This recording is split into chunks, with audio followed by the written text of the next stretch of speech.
Welcome back to the Hewing Sports Report. I'm Andy Hewing. I'm joined by my friend Caroline again, who's been on the show a few times. And today we're going to do sort of a Q&A with her to get to know her a little bit and just some of the things that she's done in college and then and also her work in journalism as well. So Caroline, I'm going to start out asking you about, you had some sort of big news this week. You got a story, I guess, was it featured on Sports Illustrated? If you just want to elaborate on that. Yeah, okay. Yeah, I've cried yesterday. So I had a story that made the cover of Sports Illustrated, which for the website. I haven't gotten a Sports Illustrated magazine in years, so I'm not really sure how that still works. But basically, how the website works is it divides like each program into different sports. So you have like football, basketball, baseball, track and field, every collegiate pro sport you can think of. And then it has individual teams. So for Oklahoma, I made the cover of Oklahoma's part on Sports Illustrated. And a couple weeks ago, my friend Parker Thune, who I work with a lot at OU, he'll be a senior this upcoming year. He got a full-time position as an editor, writer, multimedia journalist for Sports Illustrated, which is huge because he already has a full-time job. Like, he'll graduate in December working for Sports Illustrated. And so when he got the full-time position, they basically told him, like, hey, since you are still a student, we're willing to take on like sort of an assistant type role. It would be unpaid, but you can give us a few names and we'll get back with you and kind of tell you what we think about the people that you've suggested. So he threw my name in the hat, got the call like, hey, we want you to help. I thought, this is great. I don't really know how much I will get contribution for things, but it's fine because I still get to put Sports Illustrated on my resume, which is the best part. And so, I was on a phone call with him and his boss, and we were just kind of going over like stories I can do. He had seen all my track stuff, so he was kind of like, seems to be pretty cool. Like, no one ever really touches on track, so if you could take that over, that would be awesome. I was like, yeah, but track's over. So he talked a lot about like what I could do with current football players and all of that. And I was like, oh, well, last year I actually did a story on Cedric Jones, who is a former All-American defensive end for OU. And he went on to play for the Giants. He was the 5th overall pick in the 96 draft. Played in a Super Bowl. He was on the Giants with Michael Strahan, very popular name. He was just kind of like the breakthrough athlete for Oklahoma football, I guess you'd say. They were just coming off of a probation, and they needed something that was going to put their name out there, and Cedric Jones did that for them. And so it was really cool because his daughter is actually my roommate. Wow. So when I first met my roommate, we're in a sorority together, and our bigs that we had chosen were twins in our family. So they had the same big, which probably makes no sense to people that are not in Greek life. But anyway, we were at a family dinner, so-called, and we were all talking about like our backgrounds. We didn't really know each other much. So talking about like what our family does, like what our parents do, all that. And she made the statement of she grew up in LA. And I was like, oh, well, that's pretty cool, but you live in Norman now. And she was like, yeah, well, when my dad got drafted in 96, and I was like, hold up. And then in like literally a split second, my brain went, drafted. Wait, there was no war. Was he an athlete? Oh, my God, her dad played in the NFL. That was like all in like a split second. And I was like, who's your dad? And she said Cedric Jones. And it was funny because like a couple of days before that, my work had been talking about wanting to talk to Cedric Jones for this documentary they were doing. And I was like, holy crap, this is her dad. And so I got to talking with her about it, and she had like never had a friend that was interested in sports. So when I went over to her house and stuff, her mom and dad were just so polite and so nice about everything. They're awesome people. And so I said, well, I want to do a story on you because I feel like I have free range now. I don't have to go through anyone. It's not like I have to go through an SID to get to you and all that. So they were like, yeah.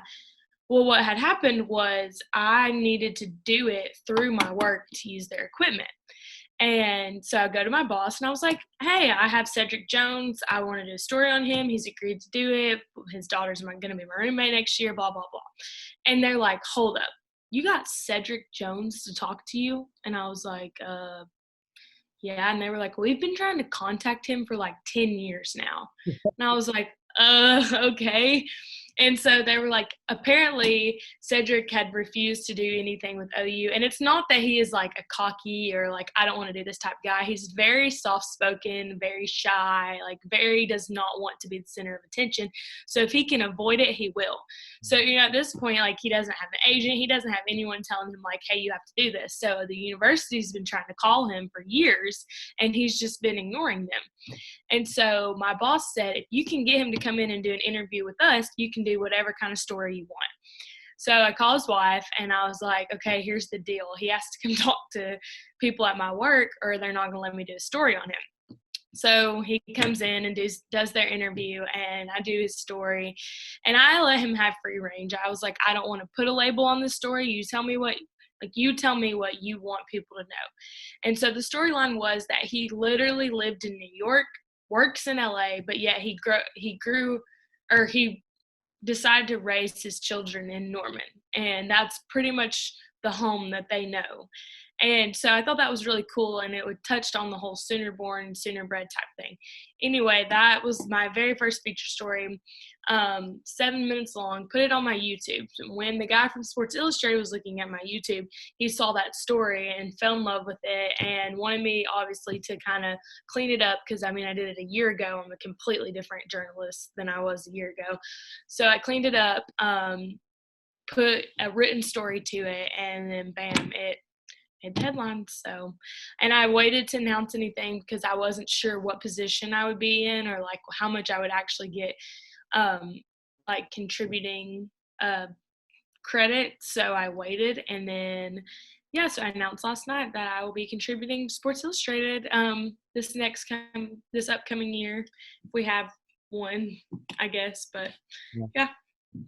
That's amazing, seriously. And you said you have a YouTube channel. Like, do you post like frequently, or do you just post your stories or like demo reels on there? Yeah, I only post like my reels. I posted a lot of track interviews, but that's just because I had so many that never got posted onto like our website or social media. So I used those. I basically just use it as like a resume. I don't really do like any shows or anything like that. Yeah, no, that's really cool. But yeah, if you are on Sports Illustrated, if you're at OU, go check it out. I need to go read it, so I would love to read that story is all about. And everything. So yeah, you said it's on the Oklahoma. Is it the Oklahoma page of? Yeah. So if you just look up like all Sooners Sports Illustrated, it'll lead you right to it. I'm sure maybe Auburn's is like all Tigers or all Auburn Tigers because there's like 50 Tigers. But yeah, so that's what I do and it's all free. Like I don't get paid or anything like that. But you get paid in the resume experience. So right, and I have a paying job, so obviously not right now because of this, but like during the school year I work for like a broadcast company, so it's not it'll be okay. Yep, that's very, very cool. Is that your favorite story you've ever covered, or what is your favorite story you've ever done? Yeah, I honestly love that story because no one's done it before, and I think that we kind of forget about athletes like Cedric Jones. Everyone remembers Brett Favre, Peyton Manning, Tom Brady, Brian Bosworth. Some of those, kind of just like crazy good athletes from back in the day before social media, but not a lot of people remember the athletes that really changed the game. And he's definitely one that changed it for Oklahoma. And so I think that I can't believe no one has ever done this story before. It reminds me of On the Blind Side, how at the very beginning she says, like, every good housewife knows first checks for the mortgage, seconds for the insurance, because your highest paid players, your most valued players are always going to be the quarterback, but your second highest paid players are going to be either the ones going for the quarterback or protecting the quarterback. And I think people really forget how influential those players are. And this is a whole different tangent, but that's why I have such a strong feeling against people who only blame quarterbacks for a game, because no one knows how much the surrounding factors play a part in a quarterback, especially young quarterbacks who aren't experienced. So Cedric Jones really scared some quarterbacks back in the day. No kidding. Speaking of quarterbacks, I was going to ask you quickly, what did you think of Jalen Hurts going second round in the draft? I don't know. I have mixed emotions because I've always thought his potential is better than the media portrays it. So personally, I think it's a great fit, but I realistically did not think he was going to go that high. I had this theory that he could go play for the Panthers because Christian McCaffrey is already such a ground threat that if they just put Jalen Hurts in there, it would be like a double ground threat offense and it would be unstoppable. But obviously that didn't happen. So I don't know. I'm not a big NFL girl anyway, but I do have a lot of mixed emotions about it, and I guess I can't really get my answers until the season starts. True. I think, with Jalen, he's still going to have to wait in the wings because Carson will be the starter. But if he is not able to play for the Eagles, he could probably go somewhere else and maybe find someone's willing to bet on him. Yeah, I agree. I definitely don't see him changing positions, period, anytime soon. So I don't know. We'll see. Yeah, definitely. One question I want to ask you. So obviously there's kind of a narrative, I guess, in broadcasting that, maybe men know a little bit more some things, about sports and things like that. Being in the role and being in the industry, like, I guess, how do you like listen to that narrative at all, or do you just like trust in your talent and like the things that you do? Because I know we see a lot of women who've succeeded like in ESPN and Fox Sports. You have people like Erin Andrews, Laura Rutledge, the list goes on, Maria Taylor, anyone like that. But like I said, do you listen to that narrative, or you just kind of trust in your talent and ability? I think first of all, it would be kind of dumb for me to just trust in my talent and ability and think that in the world that we live in that it's going to get me that far. I also have an understanding that most of the men in the sports broadcasting world, and the reason that men are so dominant is because a lot of them are former football players, which is a male-dominated sport, obviously. So where I think, yes, sports broadcasting is definitely male-dominated, I don't necessarily think it has everything to do with their knowledge, and that's just a different perspective. But I have a very different outlook, and honestly, only very few people have ever heard me say this. So congratulations, you're going to be a part of that group, and whoever hears this. And I hope this plays out in my favor years down the road, and I hope that other people listen to it and see where my mindset was to get me to where I want to be. But the honest truth is I grew up with 3 brothers, and I grew up literally spending my life in sports. I was constantly at a football game, at a practice, track practice, anything like that.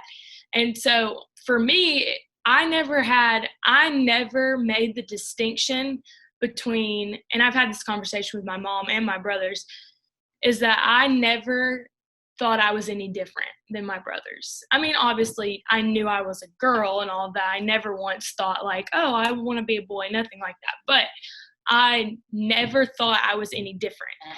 I always thought I could go out and play baseball with them. I thought I could do airsoft gun fights with them. I always kind of thought, and especially I'm a lot younger than them. My oldest brother is 13 years older than me, and then the middle one's 5 years older than me, and the youngest one's 4.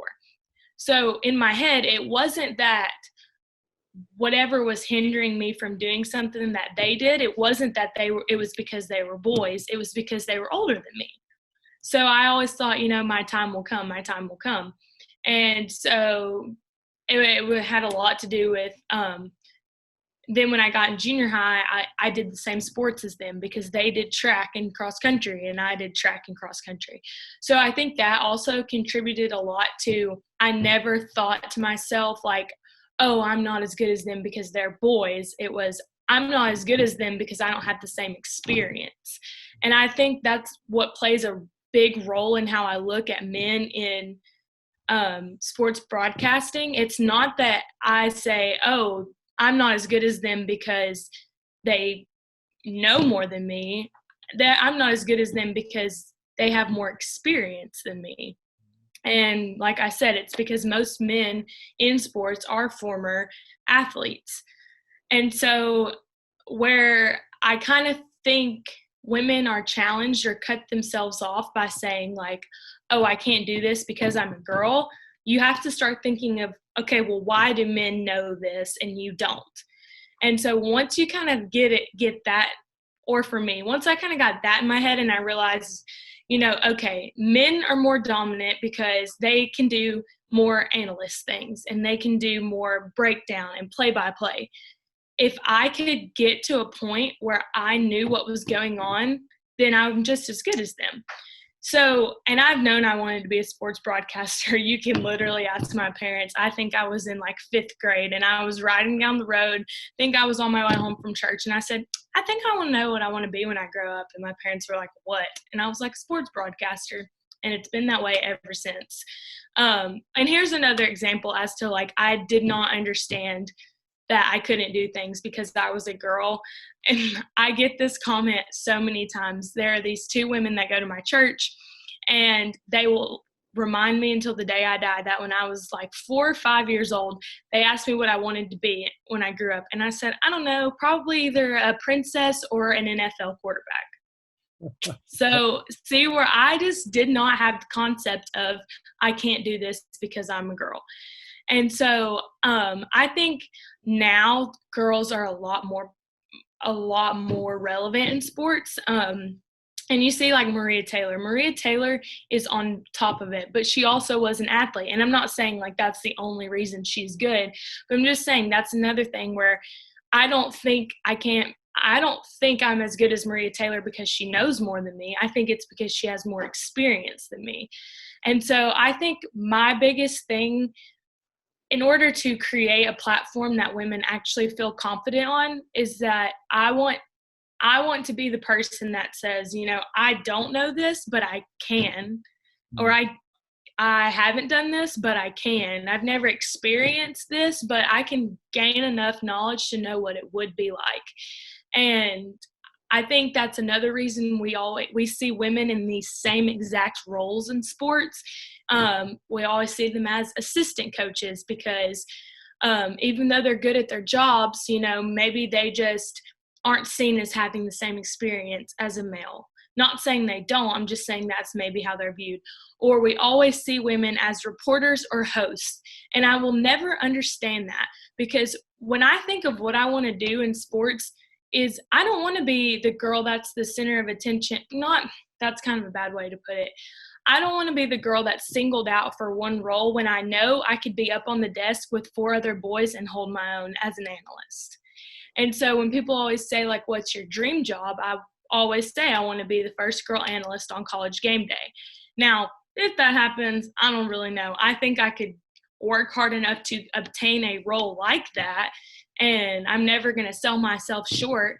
And I actually had the conversation with this the other day, and I told somebody this because I don't tell many people that I want to be the first girl analyst on College Game Day because, I don't know, sometimes I get scared that people are definitely going to look at me like I have 7 eyes. But I had told someone this, and their reaction was, well, everyone up on that desk is a former athlete. And I was like, well, what about Reese Davis? And they were like, okay, but he's a host most of the time. And I was like, well, that's the barrier that I want to break. And so I think that women in sports is definitely becoming more popular, but the role that women have in sports is the same and it's going to be the same for a while until someone comes along and is and can own up to the fact that they may not have the same experiences, but that doesn't mean they don't have the same knowledge. Wow. So Yeah. yeah, my spiel. Yeah, no, that's super big, and I can attest, as being a sports director with primarily many girls on our staff, at Eagle Eye. I think really what helped them is just knowing their role and knowing the knowledge that they have, just getting better every day. I can really attest to a lot of the growth we've seen. It's just a lot of reporters getting in there and doing stories and just working on their craft and getting advice from all of us, and our advisors as well. And I think that's just been such a big thing. And like, I totally agree with you. It's like, it's not that, women can't do it. It's just like you said, it's the reason there's more men is because there's more athletes that have come into this role. I can think of like Tim Tebow or Desmond Howard or Kirk Herbstreit, just Yep. who are, former athletes, and sure, they know stuff, but like, I do agree. I think, more women analysts would be great, because like, I mean, I think sometimes, like, it's interesting, like Beth Mowins, who's one of the people, everyone sometimes can't stand her, but I kind of think like she's like one of the only announcers that's like a female out there, besides people who call, women's basketball, but that's different because it's a women's sport. But like, she calls college football, like men's college football, and I think that's still really cool. So she's kind of one of those people that are just seem a little bit different than the rest of those like hosts on shows, or just stereotypical female reporters. So I think, it's an interesting thing there. But yeah, next question I want to ask you is, what's your favorite thing about OU? Oh gosh. I oof, I don't know. I think probably what I love the most about OU is that it's such like uncharted territory for me that I'm always learning. And I feel like every day that I'm there, I get just like a little bit more successful, or like a little bit, I reach my goal just a little bit more. And I think that's probably something I don't think I could have done anywhere else, because OU is not something OU was never my dream school until about my senior year. It was love at first sight. Actually, I visited campus and was like, yep, I'm going here. But yeah, it was never my dream school. I never once like thought as a kid, like, oh, I want to go to OU. I didn't grow up watching OU. My mom did go to OU for 2 years, but we were just such an Auburn family. That's all that mattered. And so I think having something like to myself is also pretty cool. So yeah, I would just say the fact that like I'm there and I don't really know anyone else that is, other than the people I've met at school. Yeah, that's really cool. What's your favorite college memory at OU? Oh God. Like sports related? Anything. Anything? I don't know. I lived in a sorority house this year with like 90 people. And it's like an actual house. It's not halls like at Auburn. And so that every day was just fun. Um, so probably there's something to do with that, or yeah, probably literally just living with 90 other girls. I have 3 brothers. Like I said before, if you would have told me 2 years ago I'd live in a house with all girls, I would literally say you're insane. So yeah, probably just being in a sorority. Yeah, no, I'm sure that was a lot different coming out of, your house being surrounded by boys. Yeah. What's like the best thing to do in Norman, or any like around the area where school is? Probably go eat at the Mont and chill. It's like a burger slash Mexican restaurant, and half of it is like outside, so it's really fun just to like sit around and eat chips and salsa. And so probably either that, or I would say I don't know, just going to Campus Corner. It's always fun. We have like a little candy shop down there and Starbucks, so that's fun. But Norman's a lot like Auburn without the students. It's not really much of a town, so it's like a little small town feel, I guess. Yeah, we need to schedule some kind of Auburn sports game up there. I don't know. Maybe Auburn and Oklahoma can get a home and home or something. I can come up. Yeah. We're supposed to play Alabama at a home and home in like 2031 and 2032 or something like that. Yeah, we'll be long graduated by then. Yeah, yeah, I'll probably have kids by then. So, but yeah. What is your favorite sports? Or actually, what are your favorite sports in general? Oh, definitely college football. It's I wanted to play football so bad as a younger kid. I don't really know why I never actually tried. I think my parents were just kind of like, do you really want to? And I was like, well, yeah, I really do. But like, you'll get hurt. And then when I was old enough to like make the distinction between like boy and girl, I was definitely was more scared of getting hurt. I really enjoy track and field a lot. That's not really a sport people enjoy watching, but I could sit at a track meet for a week straight and it would not bother me one bit. I think it's one of the most competitive and like physically exhausting sports. And like those athletes are just so naturally talented because I just feel like you can't really coach someone into being good. It's in track. It's either they're good or they're not. And so I think that's probably my most interesting. So that would be number 2. Number 3 would probably be cheer because that's also a very physical sport that people don't realize. Here's a sport. I mean, is it a sport? I definitely think it's sport. I was a cheerleader and I was a cheerleader and I did track and cross country and I swear cheer was more physically demanding than cross country and track ever thought about being. Um, and I think it's so cool to watch. Like the teams that are super good, I think that's really cool to watch. Maybe not sideline cheer, that's definitely not a sport, but like competitive cheer is definitely Yeah. a sport. Okay. Yeah, I can respect competitive cheer because I thought you were talking more like sideline cheer, and I was like, No, no. Yeah, like Auburn cheer, no offense, not a sport. OU cheer, national champs.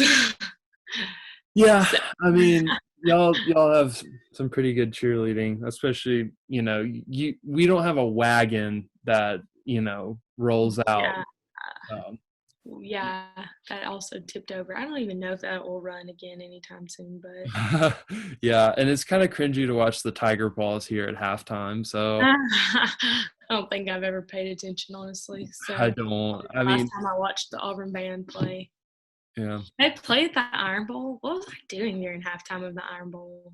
I think we were in the media room. Which, Probably. which, by the way, if people, I'm going to give the backstory here. Caroline and I met on the sidelines in Baton Rouge. Yep. So that's So I forgot to even mention this before, but like that's kind of cool, honestly, because like we wouldn't have known each other if we hadn't just. I think we started up some random conversation during the game. I can't remember how. I'll tell you what happened. So, well, I was really nervous because I was there by myself. Me and my brother had taken a trip to Baton Rouge because what had happened originally was my internship that I was working with over the summer was like, hey, if you want to go to like any SEC games, literally hit me up. We'll go to them probably. And so I really wanted to go to LSU Auburn because it was at LSU. I'm a huge Auburn girl. I was like, oh, I really want to go. And so we had already booked a hotel, like me and my brother did, just in case.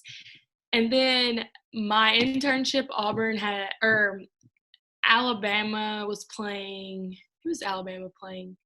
They had to travel to some big game the next weekend. I think it was they had to wait to go to Alabama LSU. Anyway, I don't no. It was they went to Florida Auburn instead of Auburn LSU. That's what it was. And so I was just like, well, dang it. Well, then my advisor at OU was like, well, we can try to see if we can get you credentialed. And I was like, okay. So it went through. The LSU people were super nice. So I went down there, but the problem was I knew I was going to be by myself. And I was like, by myself in Death Valley, dear God. So I get there. I don't really know anything, but I know people from Auburn. So I was like, I'm just going to stay on Auburn sideline. And I saw some like Tigerettes or the people that help recruits. Oh yeah, that's like the War Eagle? Is that, are you talking about the Plainsmen and like War Eagle? Yes. Yeah. Yeah. So I knew some of them. So I was like, oh, hey, what's up? Well, that's whenever I saw like all the football players' parents were sitting kind of by them. So I was like, oh, okay, I'm going to stay over here because I bet like this is going to be like all the Auburn people and they're nice. So I'm just going to stick here. And I met you, and you said you went to Auburn. And I was like, oh, well, I'm from OU. I had to explain the whole story as to why I was even there, which it was originally just because I was going down there to cover it with my internship. Then it turned into, hey, we can make a whole story out of this for our show about how OU is probably going to see LSU in the future, and they did. Well, we're not going to talk about it. And so yeah, and then I really was just kind of like, I know Bo, so maybe I can do something with them. But overall, I just really want to experience Death Valley, and I cannot believe as a 19-year-old in college, I experienced Death Valley on the sidelines, literally just there by myself for the fun of it, basically. And I don't know how I swindled my way into that, honestly, but then what had happened is my camera battery died, and I had already set up an interview with Bo after the game with their SID, and I had 2 extra batteries, and I guess I just left them in my car. I have no clue what happened. I was so nervous that day, so I didn't have a battery, and I already had this interview set up, and I really wanted it because well, number one is me and Bo have just been talking about like this moment, and did I ever think it was going to happen while I was in college? No, because I go to OU, so why would it? But we've been talking about how funny this moment would be since we were probably like 16. We're like not really thinking it on a big scale, but in my head I was like, dang, I'm probably gonna have to work for like ESPN or something before that happens. Well, the opportunity arose, and I was like, okay, I texted him and was like, hey, I really want to interview you after LSU Auburn. He was like, why are you going to be there? And I was like, okay, I don't know, but I'll be on the sideline. And he said, okay, well, friend to friend, I totally would, but you have to go through my SID. And so he was like, I'll talk to him and tell him I'm okay with it, but you have to email him because he has to like regulate my time. And so I was freaking out because I really wanted that interview, and my camera died, and I was like, okay, I'm just going to go talk to the people at Auburn and hope they'll record it for me. And I remember asking, like, can you please, I was like, it'll be after everything. I have a one-on-one interview. And it still didn't click with you that I, like, actually had a one-on-one interview. Yeah. And so I think you just thought I was asking you to, like, record all of his interviews, like post-game interviews for me. And then I was like, no, like I need you to interview, I need you to video me interviewing Bo. And you were like, what? Are you sure? I was like, I've already talked to, what's y'all's SID's name? We have 2, like our head SID guy, his name is Kirk Sampson, and the other one is Shelly Poe. Kirk is who I talked to. And I remember you just being like, how did you get a one-on-one? And I was like, let me tell you a secret about SIDs. They are willing to tell if you go to their school, but they are not willing to tell anyone who doesn't go to their school no. And I have learned that the hard way because I was telling everyone, I was like, somehow I get an interview with Bo Nix, but yet I can't get one with Jalen Hurts. It's just the way the world works, honestly. I'll let this open because I had like 5 conversations with my advisor about this whole thing because I was like, she got a one-on-one with Bo Nix, and I can't even get a single thing. Like, what is? I ranted to him actually, my advisor. Like, I was so mad. I think maybe. Well, also because I was like, Bo, I need you to tell him I'm not crazy. Like, I'm not just trying to be like, I knew him in high school, please. Because I emailed Kirk and I was like, hey, like, this is my name, this is what I'm doing here. And then let me see if I still have it, honestly, because I just remember being like, oh, okay, because I didn't think he was going to say yes, because Bo was like, I don't know if he'll say yes, but you can just wait around and say hey to me after the game. And I was like, okay, I'll probably just do that anyway, so it doesn't matter, because since I don't go to Auburn, there's no like regulations between like media and all that stuff. But hold on. Okay, here we go. I said, Dear Mr. Sampson, hello. My name is Caroline Grace, and I work for a media outlet called Sooner Vision, as well as host a game day show at the Gaylord College of the University of Oklahoma. This week, I've traveled to Baton Rouge to do a story on the rich history behind this specific game. As a person who works in the media for athletics, I understand the rules and regulations behind athletes talking to media personnel. Because I don't know if you're aware of this, you probably are, but the athletes are only allowed so many minutes with media per week. So I was like, I emailed him on Friday night at 9:11 p.m. So his schedule for the week is definitely already made or totally booked. And I'm like, there's just no chance I'm getting this interview. And so I said, with that being said, if Bo has any availability left tomorrow, would it be possible to do a quick post-game interview with him? I went to high school with him, so he knows who I am and what I'm doing, but I know there are much more important people probably in line ahead of me. This interview would be used as a segment for our game day show. Let me know if there's any time available. Thank you for any consideration, Caroline Grace. And I get an email back at 8 o'clock in the morning that says, Caroline, thanks so much for reaching out. Bo will be available for media after the game. When he's concluded at the time, hopefully we can assist. It would just need to be a really quick interview. See you later today, Kirk. And I was like, thank you, Lord. And I texted Bo immediately and was like, hey, I got an interview. Look for me after, because I'm not trying to tackle all these other media outlets. I knew I was going to have an OU mic. They were probably like, what is this?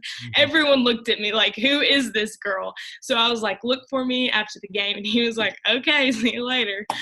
And so, yeah, so I remember him standing like behind the wall, and I was like, don't even get this stuff, because I'm about to do a one-on-one. You're going to want this way more than you're going to want whatever he's saying to all of them. And so I remember him standing in like a crowd of people, and I was like, Kirk, I'm Caroline Grace, like I need Bo after that. And he was like, okay. And as soon as one person stopped talking, Bo looked at me and I was like, come on. And so he came over there and we did the interview. And I remember, I guess y'all's secondary person was like, 2 questions max. I was like, oh, don't worry, I'm gonna make this short anyway. And then and then after the game he was like thanks. He just said, really good questions, thanks for not basically asking me why I didn't win this football game, because who can even answer that? I mean, he's a 19-year-old playing college football. So it was a lot of fun, and I will remember that. That is probably my most favorite football memory, is somehow getting on the sidelines of LSU Auburn and getting a one-on-one interview with the quarterback. I guess it's not that cool since I know him, but like when you put it as like a one-on-one interview with the quarterback, it sounds a lot cooler.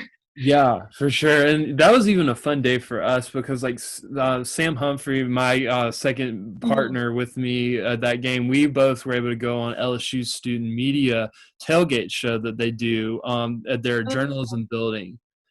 And that was really fun. We just like got a great chance to like talk on air, and like it was out in a tailgate. It was really kind of a cool atmosphere. And then we got to hang out with them and just like get to see their studio and everything. And then they let us edit in their suite afterward, and that was really fun. So it was honestly just a great day. And then obviously we met, you and I met, and that was like really cool. And then we connected back at Auburn for the Iron Bowl, because I got on the sidelines for the Iron Bowl too. I don't know. I don't know. I have a really good internship advisor from the summer. His name's Carl Prather, works in Huntsville, Alabama on WAFF, and he is like my go-to guy. If I ever need anything in the SEC, he knows everyone, and he has helped me out tremendously. So, but yeah, I don't really know how I keep ending up at all these places. Yeah, no, we had the WAFF people come talk to us one week at Eagle Eye, which was really okay. Yeah. Did you meet Carl? Yes, we did. He came. He's awesome. I love Carl. Yeah. Was Paloma there at the time or no? Uh, Probably she left in like I think July. she left. I don't remember her. Okay. She's awesome too. But now she works in Fox 5 in Vegas, so she's living her best life. No, for sure, for sure. But yeah, that's pretty much it. Thank you for answering some Yeah. questions. Definitely enjoyed the time. Yeah. Okay. Well, Bye.